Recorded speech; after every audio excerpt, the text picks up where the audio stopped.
welcome to a channel, The Gore Twins. My name is Sarah. My name is Selena. And we are identical twins who recently graduated from the Ivey program in Toronto, Canada. We are incoming first-year university students with a passion for business, and we have gotten into some of Canada's top business programs, including Rotman, Schulich, and Ivey at Western.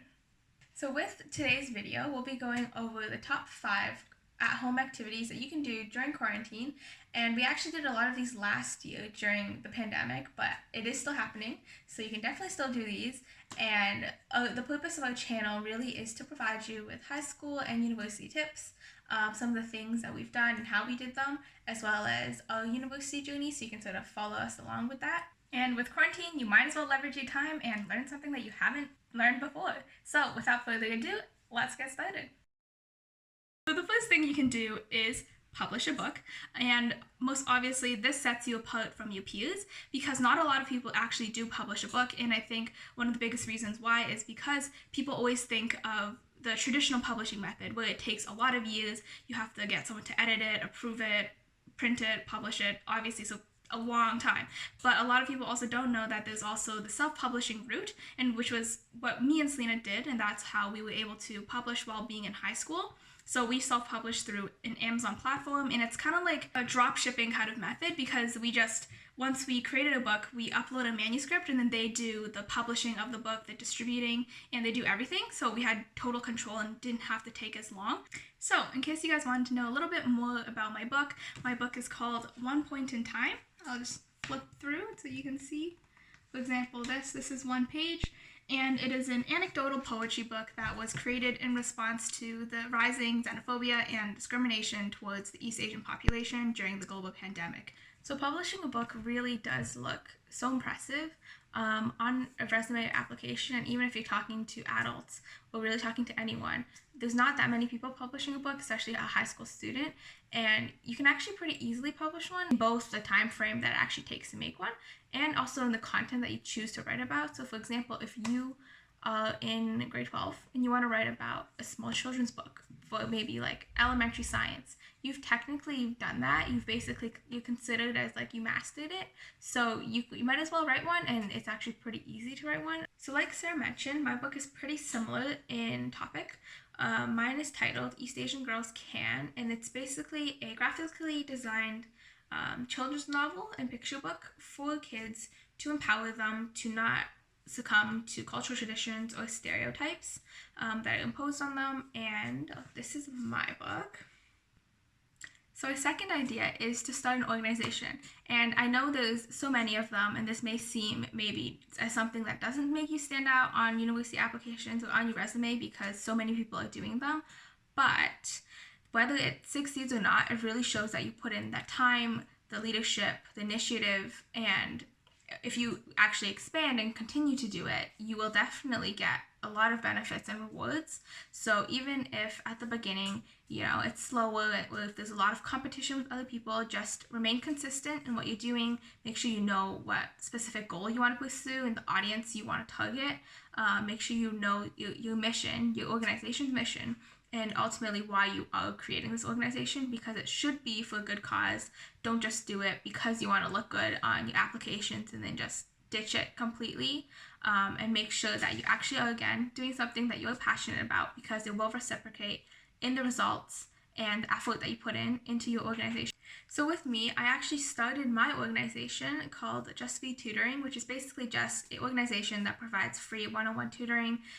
There's also an academic blog and various other leadership opportunities. So I started this in June 2020, so it's been almost a year now. And with this organization, I can confidently say that I think I said this activity on all of my university applications. So for me, I founded an organization called Eyes on Youth, which aims to amplify the voices of youth while also spreading awareness on important global issues. So we do this through our digital magazines, our events, and our interviews with young changemakers who are making a difference in the world. So our magazines, we have different themes. The third one is in a creative approach to 2021 and how, using this new year to improve and be a better version of yourself. So similar to all the things that Selena has mentioned, I've also used my organization on university applications because I talked about my leadership, how I started it from scratch, and I, of course, emphasize on the impact. Here are some general tips for starting an organization. So first and foremost, you want to be consistent. So don't post like ferociously for like a month and then just like disappear. You want to be consistent, maybe like 2 posts a week or even 1 post a week is good. You want to be unique in your approach. So you want to really dig and find out what sets you apart from other organizations. Because I know, like, even for me, sometimes it's very annoying when there's like 20 organizations that follow me on Instagram. So you really want to find out what makes you different and unique. And then finally, you want to focus more on your growth rather than like followers. So a third top activity is actually volunteering, and this may seem unlikely because it seems like with the pandemic, so many volunteer opportunities have now vanished. But with a little bit of research, you'll find that there's actually so many remote opportunities available, and personally for us, we actually found that there were a lot more than we expected, and we actually did a lot of online virtual volunteering throughout the pandemic to make sure that we were keeping ourselves busy and we were learning and meeting so many new people. Because these are virtual opportunities, you really get to see people from all over the world that you otherwise wouldn't be able to meet in person. For example, we were working with people from Hong Kong and China. With volunteering, you really get to meet new people, network, connect with them, but also you're able to try a lot of different tasks, careers, and also things that you otherwise wouldn't be able to do for free. And for example, if you're doing a job, a lot of places actually want volunteers to do jobs, and it's even though they don't pay you, it's actually better because you can really easily just learn these skills, learn these new things without actually having to go through like an interview process or like a formal job hiring process. And also, it is really nice to just help others during these difficult times because everyone's struggling with like schoolwork, mental health, physical health as well. So just doing a little bit of volunteering can help you both get those service hours, but also just help someone else in need. We also sent out to seniors in a senior home in Alberta in Canada. And here we just, did art, wrote kind messages to seniors and sent them out. And this again was a sort of initiative that forced us to do art that we otherwise didn't have time to do during school. And it was really nice to just see those kind messages sent back by seniors and seeing our artwork put up in the senior homes. So some of you might be wondering how you exactly find these virtual opportunities, and you can really go ask your guidance counselor. There's definitely a lot more virtual opportunities with the pandemic that's been happening for around I guess a year and a half now. But you can also really just search up online virtual opportunities in Ontario, Canada, virtual opportunities in New York. And then if you see a place and they do pretty interesting stuff and you want to volunteer for them and they don't have a job or a volunteer opening, you can actually just send them an email describing yourself, what you want to do, what you can do, why you want to volunteer with them. And oftentimes this actually does work because for the sending out to seniors, I actually found a listing online and I wasn't sure if it was available for kids in Toronto. So I sent them an email. The lady replied, and then we had a quick phone interview about, why I wanted to do this. And then from then on, that sort of catapulted that volunteering session. So the fourth thing you can do is to get an internship. And there's a lot of benefits with this. The first being is that you can gain real-world experience because you are working with industry professionals. And this is also a great way to find out more about your interests and similarly your disinterests because you're able to really work in the environment and actually get to see the day-to-day life of that job that you're working at. And what we did over the past year is we did a lot of reaching out, and we were fortunate enough to both get 3 internships in the past year. Specifically with the pandemic, remote internships. There's so much benefits with remote internships because you can work with people from different cities, different cultures, all around the world. You can also work asynchronously, so you don't have to be in the same time zone, and it's a lot more flexible than if you were to do in-person internships. So yeah, that's remote internships. So next with internships, which is so important, is networking. So whether or not you actually received or obtained an internship, networking, you're able to build a professional network, and you don't know which one of these connections could help you in the future. So I know for university and even for future jobs, references are so important because these hiring managers, they want someone who can speak about you and you want them to say good things about you. So if you do have an internship, this person could talk about talk a lot about you because they've worked with you. And similarly, if this place that you're interning at, if they actually are hiring, you could be the first person they think about because they know you, they know your character, and they know what you can bring to the team.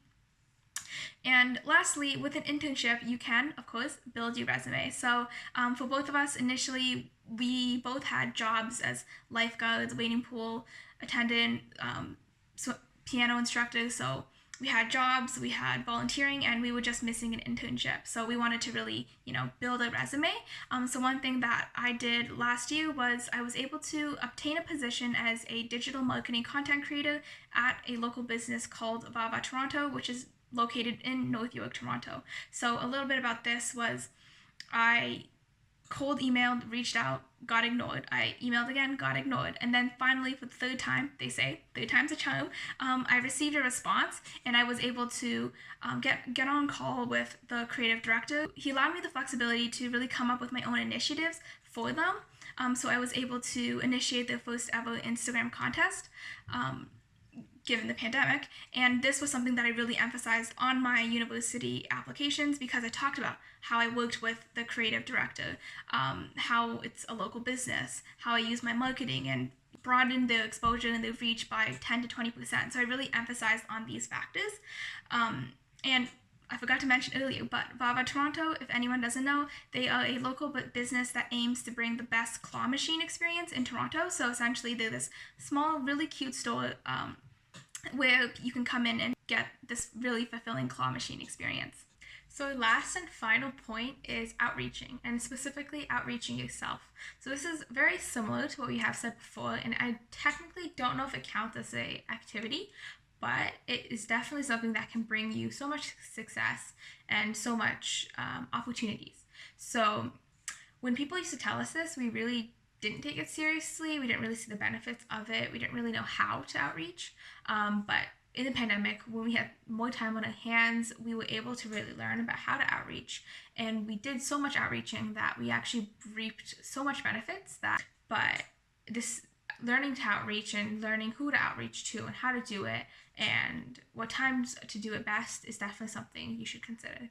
So with outreaching, you really have nothing to lose because you either get the position or you don't, but you never really got the position in the first place, if that makes sense. So for example, if you outreach to 10 people and one person gets back to you, then you basically won. So it really is a win-win situation. So you should really do a lot of outreach yourself to a lot of different people and places because you never know what could come. And who knows? You could be on TV like we did. So that is all for today's video. A quick recap of what we talked about is first point was to publish a book. You can start an organization, you can volunteer, you can do remote internships, and you can outreach yourself. And we know it was quite lengthy for the first video, but we really wanted to give you as much information and as much as an overview as we could, just so you can kind of, get your feet wet with these ideas.